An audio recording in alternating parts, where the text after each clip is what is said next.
وہ وقت یاد کرنے کے لائق ہے جب عمران کی بیوی نے کہا کہ اے پروردگار، جو بچہ میرے پیٹ میں ہے میں اس کو تیری نذر کرتی ہوں، اسے دنیا کے کاموں سے آزاد رکھوں گی، تو اسے میری طرف سے قبول فرما، تو سننے والا ہے، جاننے والا ہے۔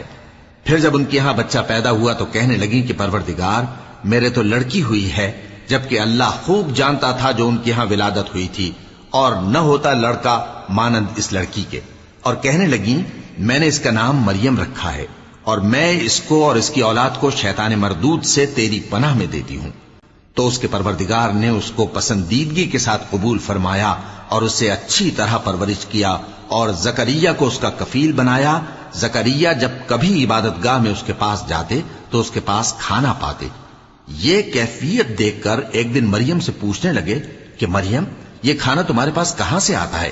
وہ بولی کہ اللہ کے ہاں سے آتا ہے، بے شک اللہ جسے چاہتا ہے بے